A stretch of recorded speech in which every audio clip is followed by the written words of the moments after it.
Non è semplice definire un film come La vita è meravigliosa. Chiaramente lo spunto della storia è ripreso dal Canto di Natale di Dickens, ma il film non è straordinario tanto per quello che racconta, ma per come lo racconta. A distanza di 75 anni, la storia di George Bailey riesce ancora ad appassionare e a commuovere milioni di persone. Vediamo perché.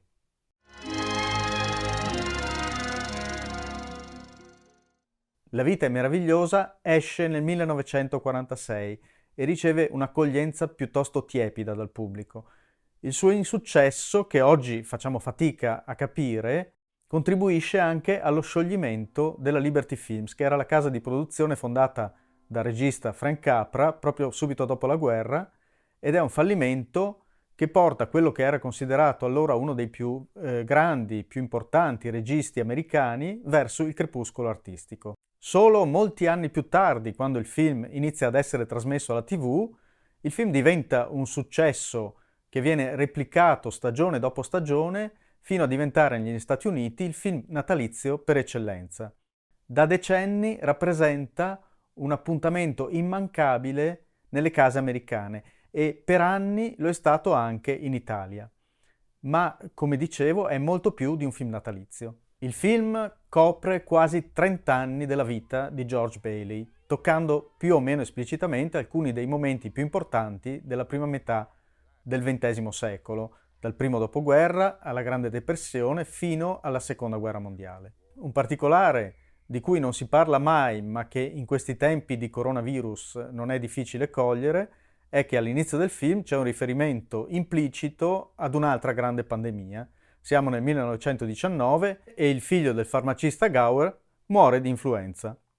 Naturalmente stiamo parlando dell'influenza spagnola, che in quegli anni solo negli Stati Uniti fa oltre 500.000 di morti e più di 50 milioni di vittime in tutto il mondo, per la maggior parte appunto giovani. Uno dei temi di fondo del film è il rapporto tra individuo e società, come ciò che facciamo per la società si riflette in ciò che otteniamo da essa. Come dice la massima scritta sotto la foto del padre di George nell'ufficio, tutto ciò che puoi portare con te è solo ciò che hai donato. L'impegno morale dell'individuo nei confronti della società è il caposaldo della vita di George Bailey. Per tutto il film lo vediamo lottare per conservare la propria integrità, non venire meno ai propri principi, rifiutare i compromessi anche a scapito del proprio interesse, come quando rinuncia all'università o a farsi assumere con un lauto stipendio da Potter. Oltre all'impegno morale, il film mostra il valore della solidarietà. Era un film coraggioso già negli anni 40, quando una storia sul senso di comunità e sulla costruzione del legame sociale era una rarità e bisognerà aspettare quasi 50 anni con Forrest Gump per trovare un altro film americano che riesca a sintetizzare in modo così efficace 30 anni di storia attraverso la vita di un singolo personaggio. Capra era diventato famosissimo a Hollywood con le sue commedie idealistiche, caratterizzate da una visione ottimista ispirata al sogno americano. Potter da un lato e i Bailey dall'altro sono i due volti del capitalismo, quello rampante, vorace, distruttivo, che si basa sulla meschinità e sull'opportunismo senza limiti, e quello che vuole invece essere organico allo sviluppo della società nel suo complesso. Oggi noi lo potremmo definire capitalismo equo.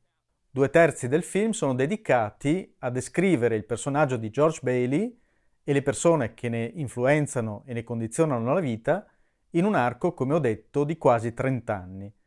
Per tutto il tempo la tensione viene fatta salire in un alternarsi di momenti drammatici e momenti leggeri. È una storia in cui i contrasti sono portati all'estremo. Momenti spensierati e momenti drammatici, gioia e disperazione, amore e rabbia si alternano continuamente. L'emotività e il senso di empatia vengono suscitati nello spettatore attraverso la frustrazione del protagonista che deve continuamente sacrificare le proprie aspirazioni per il bene della comunità. Il percorso che George Bailey fa attraverso queste vicende lo porta allo sconforto, alla disillusione e infine alla rivelazione. In effetti è una parabola sul potere economico, ma anche sulla forza della solidarietà. È importante comunque ricordare che il film, per quanto ottimista, mostra un cattivo che non viene mai punito, si intasca indebitamente $8.000, mentre solo una colletta può salvare George dal fallimento e dal carcere. Il senso di sconforto che sale progressivamente nell'animo di George viene sottolineato da tutta una serie di primi piani che ci portano a diretto contatto con il tormento interiore del protagonista. Diceva Alan Saunders, la vita è quello che ci capita mentre siamo occupati a fare altri progetti, e questa potrebbe essere la frase che sintetizza il film. È una verità universale con cui tutti dobbiamo fare i conti, e il conflitto fra le aspirazioni e il dover accettare la realtà è ciò che rende il film così universale, riconoscibile come parte della propria esperienza ed amato in praticamente tutto il mondo da varie generazioni. Quello che colpisce tuttora è il ritmo del racconto e la freschezza della recitazione. Nella versione italiana, che è doppiata ottimamente, intendiamoci, non è tuttavia facile capire quanto sia moderno il modo di recitare rispetto agli altri film americani di quell'epoca, che presentavano una recitazione molto teatrale, molto inquadrata. Qui c'è invece una grande naturalezza e spontaneità nei dialoghi e nella gestualità. L'altro elemento che risalta è il ritmo delle scene. La narrazione è rapida, incisiva, senza momenti morti. Ogni scena, ogni inquadratura ha un senso preciso nel procedere del racconto.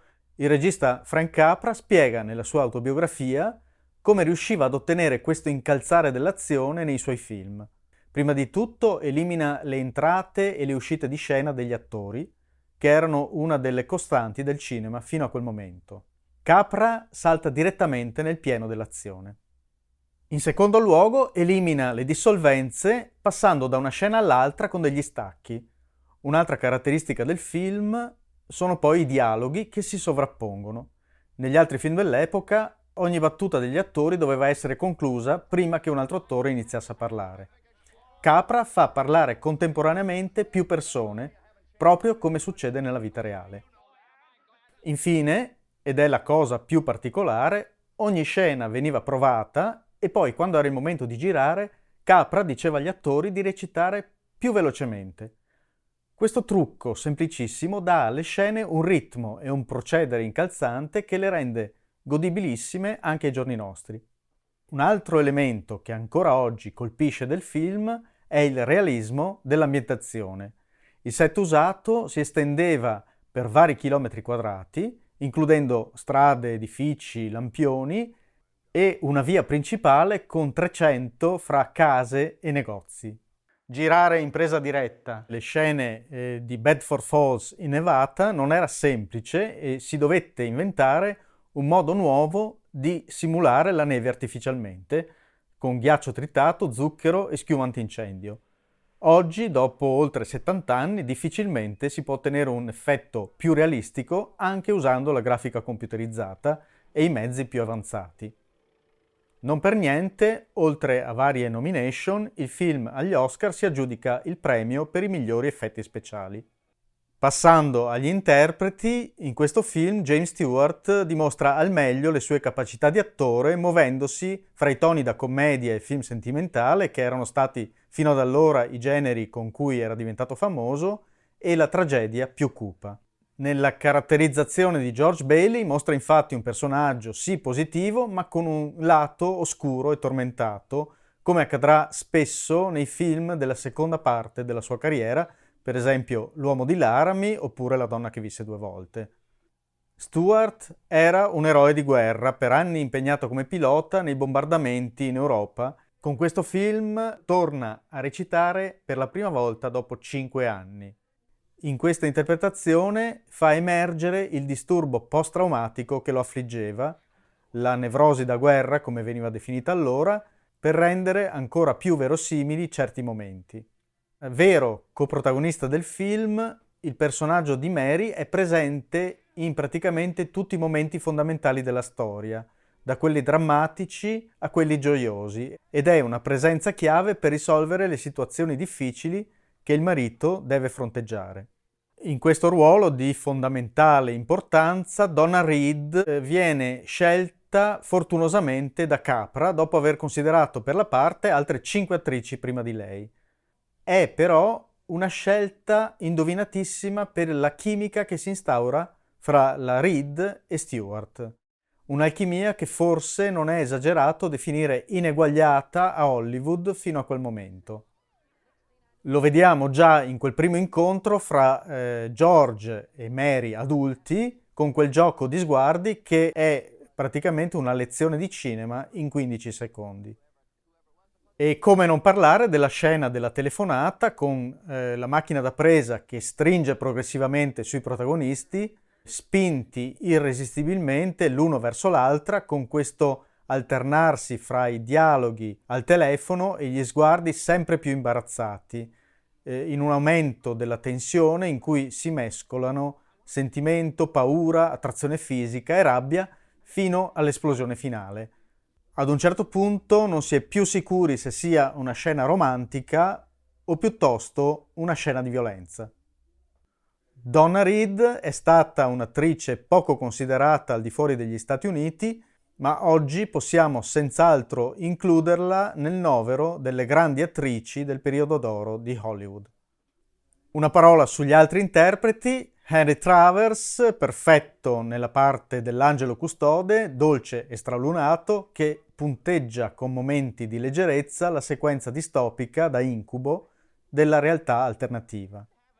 E poi Lionel Barrymore, Thomas Mitchell, Beulah Bondi, H.B. Warner, tutti attori di grandissimo livello che Frank Capra aveva già utilizzato in altri suoi film, capaci di rendere i loro personaggi memorabili, ma tutto il cast resta un esempio di varietà, di verve interpretativa e della capacità di scegliere gli attori giusti che contraddistingue tutti i film di Capra.